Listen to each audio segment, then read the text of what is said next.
Hello അസ്സാം വലൈക്കും നമസ്കാരം. അപ്പോൾ ഇന്ന് വന്നിട്ടുള്ളത് ഒരു വനില സ്പഞ്ച് കേക്കിൻ്റെ റെസിപ്പി ആയിട്ടാണ്. ഇത് നമുക്ക് ബേസായിട്ട് ഏത് കേക്ക് വേണമെങ്കിലും നമുക്ക് തയ്യാറാക്കിയെടുക്കാം. ബർത്ത്ഡേ കേക്ക്സൊക്കെ തയ്യാറാക്കിയെടുക്കാം. അപ്പോൾ നമുക്ക് ഇതെങ്ങനെ ഉണ്ടാക്കിയെടുക്കാമെന്ന് നോക്കാം. അപ്പോൾ അതിന് വേണ്ട ചേരുവകൾ എന്തൊക്കെയാണെന്ന് നോക്കാം. അപ്പോൾ 3 മുട്ട എടുത്തിട്ടുണ്ട് ഞാനിവിടെ. വലിയ സൈസ് മുട്ടയാണ്. അപ്പോൾ ചെറുതാണെങ്കിൽ 4 എടുക്കുക. പിന്നെ അതുപോലെ 1 കപ്പ് മൈദ, 1 ടേബിൾ സ്പൂണ് കോൺഫ്ലവർ എടുത്തിട്ടുണ്ട്. പിന്നെ നമുക്ക് ബേക്കിംഗ് പൗഡർ വേണം, അതുപോലെ ബേക്കിംഗ് സോഡ, പിന്നെ ഒരല്പം ഉപ്പ് വേണം. ഇതൊക്കെയാണ് നമ്മുടെ ഡ്രൈ ഇൻഗ്രീഡിയൻസ് ആയി വരുന്നത്.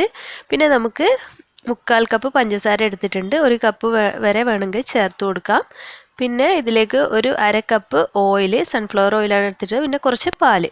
അപ്പോൾ നമുക്ക് ആദ്യം ഒന്ന് ഓവൺ പ്രീ ഹീറ്റ് ചെയ്യാനായിട്ട് വെക്കാം, ഒരു 10 മിനിറ്റ്. അതുപോലെ തന്നെ ബേക്കിംഗ് ട്രേ നമുക്ക് ബട്ടർ പേപ്പർ താഴത്ത് വിരിച്ചു കൊടുത്തിട്ടുണ്ട്, നന്നായിട്ട് ഗ്രീസ് ചെയ്യുകയും ചെയ്തിട്ടുണ്ട്.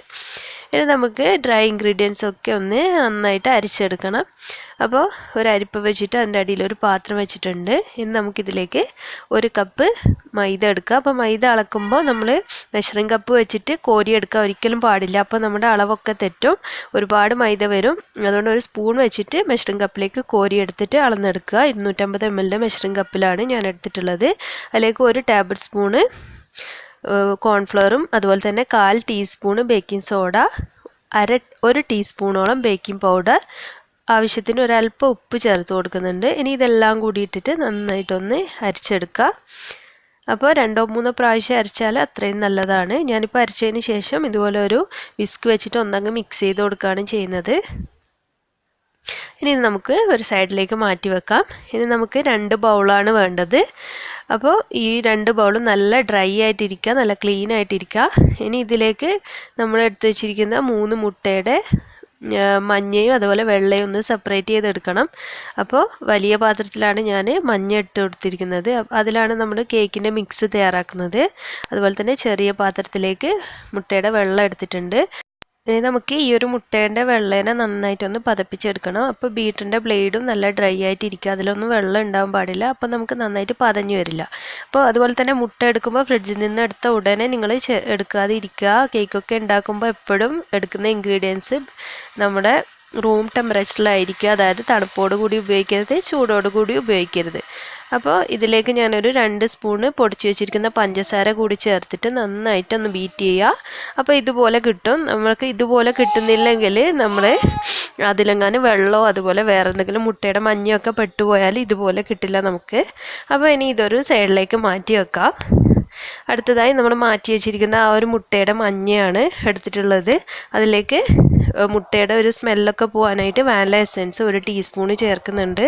അപ്പോൾ ബട്ടർ എസെൻസ് കയ്യിലുണ്ടെങ്കിൽ ഈ ഒരു സമയത്ത് കുറച്ച് ബട്ടർ എസെൻസ് കൂടി ചേർത്ത് കൊടുക്കാം. അതുപോലെ തന്നെ പൈനാപ്പിൾ എസെൻസ് ഒക്കെ ചേർത്തിട്ട് നിങ്ങൾക്ക് ഫ്ലേവർ മാറ്റിയിട്ട് ഈ ഒരു കേക്ക് തയ്യാറാക്കാം. ഇനി നമ്മൾ പൊടിച്ചു വെച്ചിരിക്കുന്ന പഞ്ചസാര കൂടി ചേർത്തിട്ട് നന്നായിട്ടൊന്ന് മിക്സ് ചെയ്ത് കൊടുക്കുക. അപ്പോൾ ഈ ഒരു ടൈമിൽ മിക്സ് ചെയ്യുമ്പോൾ ഈ ഒരു മിക്സ് നല്ല വൈറ്റ് കളറായിട്ട് വരും, അതുപോലെ നല്ല ക്രീമി ആയിട്ട് വരുന്നതായിട്ട് കാണാം. ഇപ്പോൾ കണ്ടില്ലേ, നല്ല ക്രീമി ആയിട്ട് വന്നിട്ടുണ്ട്. ഈ ഒരു സ്റ്റേജ് എത്തുന്നത് വരെ നന്നായിട്ടൊന്ന് ബീറ്റ് ചെയ്ത് കൊടുക്കുക. ഇനി അടുത്തതായിട്ട് നമ്മൾ എടുത്ത് വെച്ചിരിക്കുന്ന 1/2 കപ്പ് സൺഫ്ലവർ ഓയിൽ ചേർത്ത് കൊടുക്കാം. ഇപ്പോൾ വെളിച്ചെണ്ണ ഒന്നും ചേർക്കാൻ പാടില്ല. അതുപോലെ ബട്ടർ താല്പര്യമുള്ളവർക്ക് 1/2 കപ്പ് മെൽറ്റ് ചെയ്തിട്ടുള്ള ബട്ടർ ചേർത്ത് കൊടുക്കാം. അപ്പോൾ ഇതൊന്ന് ജസ്റ്റ് ഒന്ന് മിക്സ് ചെയ്യുക, ഓവറായിട്ട് മിക്സ് ചെയ്യേണ്ട ആവശ്യമില്ല, ഒന്നങ്ങ് മിക്സായി കിട്ടിയാൽ മതി. ഇനി ഈ ഒരു സമയത്ത് നമുക്ക് എടുത്തു വെച്ചിരിക്കുന്ന പാലിൽ നിന്ന് 2 ടേബിൾ സ്പൂൺ പാല് ചേർത്ത് കൊടുക്കുന്നുണ്ട്. അപ്പോൾ ഇനി ആവശ്യമാണെങ്കിൽ പാല് ചേർത്ത് കൊടുത്താൽ മതി. നമ്മുടെ മുട്ടയുടെ വലുപ്പത്തിനനുസരിച്ചിട്ടൊക്കെ ആയിരിക്കും ബാറ്ററിൻ്റെ കൺസിസ്റ്റൻസി. അപ്പോൾ നമുക്ക് പാല് വേണമെന്ന് തോന്നുകയാണെങ്കിൽ ചേർത്ത് കൊടുക്കാം. ഇനി നമ്മൾ എടുത്തു വെച്ചിരിക്കുന്ന നമ്മൾ അരിച്ചു വെച്ചിരുന്നല്ലോ ഡ്രൈ ഇൻഗ്രീഡിയൻസ്, മൈദയൊക്കെ വരുന്ന അതൊന്ന് കുറച്ചായിട്ട് ചേർത്തിട്ട് ഒന്നങ്ങ് മിക്സ് ചെയ്തെടുക്കുക. ഈ ഒരു ടൈമിൽ ബീറ്റർ വെച്ചിട്ടാണ് മിക്സ് ചെയ്യുന്നതെങ്കിൽ 30 സെക്കൻഡ് കൊണ്ട് തന്നെ നമ്മളൊന്ന് മിക്സ് ചെയ്തെടുക്കണം. അല്ലെങ്കിൽ ഫോർക്കോ അല്ലെങ്കിൽ സ്പൂണോ വെച്ചിട്ട് മിക്സ് ചെയ്യുന്നതായിരിക്കും കുറച്ചുകൂടി നല്ലത്. ഈ ഒരു സമയത്ത് ഒരുപാട് മിക്സ് ചെയ്താൽ നമ്മുടെ കേക്കിന് മുകൾ ഭാഗത്ത് ഇങ്ങനെ വിണ്ട് കീറിയത് പോലെ ഒരുപാട് ഓവർ മിക്സ് ആയി കഴിഞ്ഞാൽ വരും.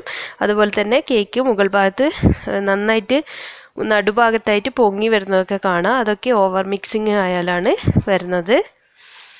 അപ്പോൾ ഇതൊരു 30 സെക്കൻഡിനുള്ളിൽ തന്നെ ഒന്നങ്ങ് മിക്സ് ആക്കി എടുക്കുക. ഈ ഒരു സമയത്ത് നന്നായിട്ട് നമുക്ക് ഇതിൽ കുറച്ച് പാല് ചേർക്കണമെന്ന് തോന്നുകയാണെങ്കിൽ കുറച്ചുകൂടി പാല് ചേർത്ത് കൊടുക്കുക.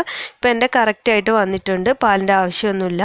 ഇനി ഇതിലേക്ക് നമ്മൾ നേരത്തെ ബീറ്റ് ചെയ്ത് വെച്ചിരിക്കുന്ന മുട്ടയുടെ വെള്ളം ചേർത്തിട്ട് ഒന്നങ്ങ് മിക്സ് ചെയ്തെടുക്കുക. ഈ സമയത്ത് ബീറ്റർ ഉപയോഗിക്കാൻ പാടില്ല, അപ്പോൾ നമ്മുടെ പതപ്പിച്ച മുട്ടയൊക്കെ താണു പോവും. അതുകൊണ്ട് ഇതുപോലെ സ്ലോ ആയിട്ട് മിക്സ് ചെയ്തെടുക്കുകയാണ് വേണ്ടത് നമ്മുടെ ബാറ്ററിലേക്ക് ഈ മുട്ടയുടെ വെള്ള. അപ്പോൾ ഇത് നമ്മൾ സ്പീഡിൽ ചെയ്യുകയാണെങ്കിൽ മുട്ട നമ്മൾ പതപ്പിച്ചെടുത്തതൊക്കെ താണു പോവും, വെറുതെ ആയിരിക്കും. നമ്മളിങ്ങനെ പതപ്പിച്ചെടുത്തതിന് ഒരു കാര്യം ഉണ്ടായില്ല. നമ്മളിങ്ങനെ സ്ലോയിൽ ഇത് ആ ഒരു മുട്ടയുടെ പത അങ്ങനെ തന്നെ കിടക്കുന്ന രീതിയിൽ മിക്സ് ആക്കുകയാണെങ്കിൽ നമ്മുടെ കേക്ക് നന്നായിട്ട് പൊങ്ങി വരികയും നല്ല സ്പഞ്ചി ആയിട്ട് കിട്ടുകയും ചെയ്യും.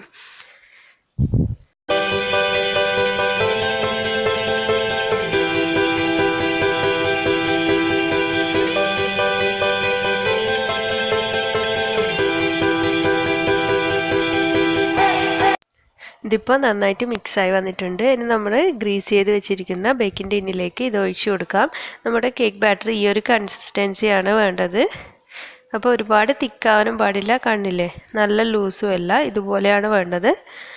നമുക്ക് കേക്ക് ബാറ്റർ ഒഴിച്ചതിന് ശേഷം എയർ ബബിൾസ് ഒക്കെ പോകാനായിട്ട് ഇതുപോലെ ഒന്നങ്ങ് ടാപ്പ് ചെയ്ത് കൊടുക്കുക. എന്നിട്ട് ഓവനിലേക്ക് 180 ഡിഗ്രി സെൽഷ്യസിൽ ഒരു 40 മിനിറ്റാണ് ഞാനിവിടെ സെറ്റ് ചെയ്യാൻ പോകുന്നത്. അപ്പോൾ ഓരോരുത്തരുടെ ടെമ്പറേച്ചർ അനുസരിച്ചിരിക്കും. ചില ഓവണിൽ ചിലപ്പോൾ ചെറിയ വ്യത്യാസങ്ങളൊക്കെ ഉണ്ടാവും. നിങ്ങളെങ്ങനെയാണ് ബേക്ക് ചെയ്യുക അതുപോലെ ബേക്ക് ചെയ്തെടുക്കുക. ഇപ്പോൾ ഇതിവിടെ കറക്റ്റ് ബേക്കായി വന്നിട്ടുണ്ട്. ഇനി ഞാനിത് സൈഡ്സൊക്കെ ഒന്ന് വിടുവിച്ച് കൊടുക്കുകയാണ്. എന്നിട്ടൊരു വയറാക്കിലേക്ക് മാറ്റുകയാണ്. എപ്പോഴും നമ്മൾ കേക്ക് ചെയ്യുമ്പോൾ ഇത് ചൂടോടുകൂടി കട്ട് ചെയ്യാനായിട്ട് പാടില്ല. അപ്പം ഞാനിത് ഐസിങ് ചെയ്യാനായിട്ട് ഉണ്ടാക്കിയെടുത്ത കേക്കാണ്, അതുകൊണ്ട് ഇത് കട്ട് ചെയ്ത് കാണിക്കുന്നില്ല ഇപ്പോൾ. അതുപോലെ തന്നെ ഒരുപാട് ഐസിങ് ചെയ്ത വീഡിയോസൊക്കെ അപ്ലോഡ് ചെയ്തിട്ടുണ്ട്. അപ്പോൾ അതൊന്ന് കാണാത്തവരുണ്ടെങ്കിൽ ഒന്ന് കണ്ടു നോക്കുക.